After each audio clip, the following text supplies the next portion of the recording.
We're joined right now on RealAgriculture.com by Laura Telford. She is the National Director with the Canadian Organic Growers. Welcome today, Laura. Thanks.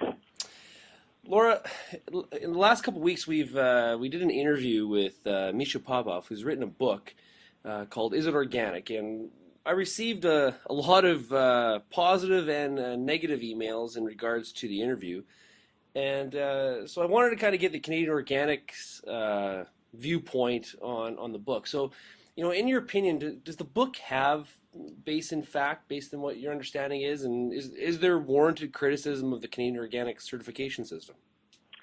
I haven't actually read the book, but I have read dozens of media interviews with Mischa Popoff, so I think I get the gist of where he's going. And it seems to me that his general criticism is that there isn't enough testing in the Canadian organic system or in any organic system.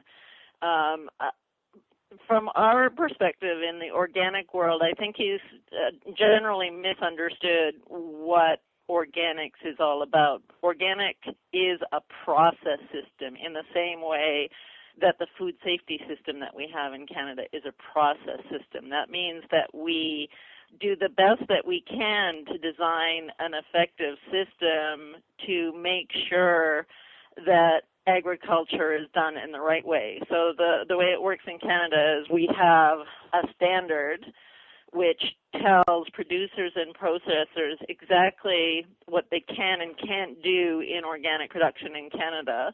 And then we have a whole system of certification bodies whose job it is to ensure that the farmers and processors are living up to the word of the standard. So when a farmer or processor applies for certification, they fill out a bunch of paperwork, and one of the key pieces that they fill out is what's called the organic plan. And the organic plan basically tells the certification body that the farmer or processor has a system in place to manage weeds and do everything without chemicals and without the inputs that are banned in organic production, so things like synthetic fertilizers, food additives, you name it. So that has to be compelling. So in other words, the farmer or processor has to put a lot of thought into how they're going to do this and convince the certification body that they can do this without chemicals. And then the certification body would then send an inspector every single year to look at the record-keeping system. So the actual oversight is based on it's like a three-legged stool. The first leg of the stool is all about that organic plan and whether it makes any kind of rational sense. The second leg is really observation. The inspector would go and look in the field. He could nose around and look in, the garbage can to see if there's any illegal substances, for example, pesticide storage containers that have been thrown away or whatever that they want to do. And if there's something that's a red flag that's raised during this process, then the inspector could then pull out the third leg of the stool, which is testing. And this is what I understand that Mischa's concern is that testing is not an automatic part of our system. In fact, testing is a piece of it, but we don't go out and order tests for all kinds of chemicals and fertilizers or all the other illegal substances because it doesn't make any sense to do so. In the same way that you can't test your way to a sound food safety system in Canada, you cannot test your way into a good organic system because it's all about the process, ensuring that the farmer and processor have good processes in place to avoid problems. How much end-use testing is happening then? The way that it works is if there's a red flag raised, that's the point when the inspector could order a test. So you could order a soil test or a chemical test, or you could whatever you decided was the issue. But the way that testing works is you have to have a good idea in your mind what kind of test, because you don't just send a sample of a plant or soil out and say, test it for everything. We use 6,000 agricultural chemicals in Canada. Each one of those requires its own test. Each one of those is associated with a fairly significant cost. So unless the inspector finds, an old can of Roundup, how are they going to know what kind of test to ask for? So testing can be useless unless you really know what you're looking for. But if there isn't any like blind, or I'm not sure what the right term is, but like a blind test or a mass test to say. Absolutely not. It's kind of the same if you're a doctor and you're looking to find out what substances are in the human body. You have tests that are very, very specific. So you really have to know what you're looking for testing to work. So there is testing at that phase if there's some reasonable suspicion that the farmer has done something wrong. But then the other place where testing comes into our system is the Canadian Food Inspection Agency is the next step. So after the certification body has done their assessment, CFIA actually oversees. We have an organic regulation in Canada, and CFIA is at the top of that food chain. And they can send out food inspectors if they have questions about something, or if there's been a complaint by a consumer, and they can either look at the packaging or they could conceivably go out to the farm, although I doubt that they're going to do that. But they do a certain percentage of random food testing in Canada, and this is where testing is a regular part of our system.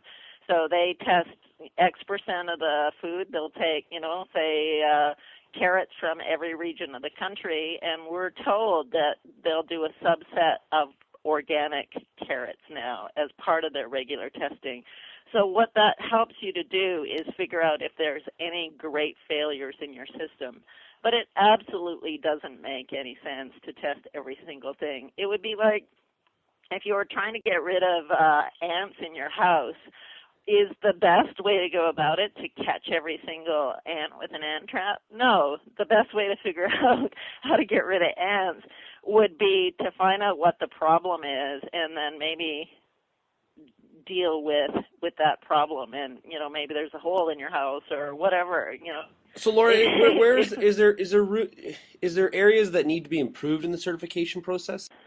Of course. I mean, every system it needs improvement, and the way that we've set up our standard system, it's actually a beautiful thing in that the Canadian government, when it passed the organic products regulations in 2009, they came into force.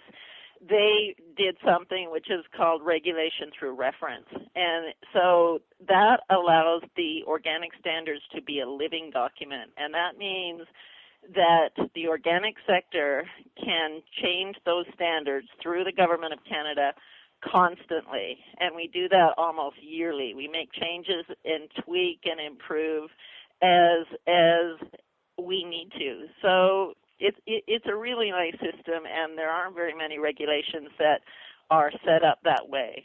Right. Mischa had commented in the interview, and I can't remember the number that he had thrown out, but it was a high amount of organic food consumed in Canada is imported that is not Canadian production, and so that also means, of course, it's not produced locally. How can we? Is this true? And how can we create? If it is true, how can we create more opportunities for organic growers in Canada? That absolutely is true. I'm not sure how that's relevant to his testing question, but he's right on there, and it is a huge goal of the organic sector, and we are striving to work on this issue through. We have a national body called the Organic Value Chain Roundtable, and it is looking at ways that we can get more production into Canada. Well, I think his point was, and I don't want to put words in his mouth, but I think his point is that people go into a store and they see a organic jam. I think most consumers assume that was locally produced, and they don't realize that could have come from China. Well, the labeling that we've set up is very clear. So under the new regulation, there's an organic label. So that's the first thing that consumers should look for. And that organic, if you're not sure what that label looks like, it's on the Canadian Food Inspection website. You know, it's a little Canadian flag. And if it's an imported product, you have to, under that little flag, you have to write imported from China or product of China. So it's very clearly marked on packages whether the product is imported or Canadian. And the other thing is we also have to meet the other federal rules. So there is Product of Canada labeling now. Laura, thank you very much for joining us today. Very much appreciate your comments and enjoyed the debate. So thank you very much, and we'll talk to you again soon. Okay, bye. Bye.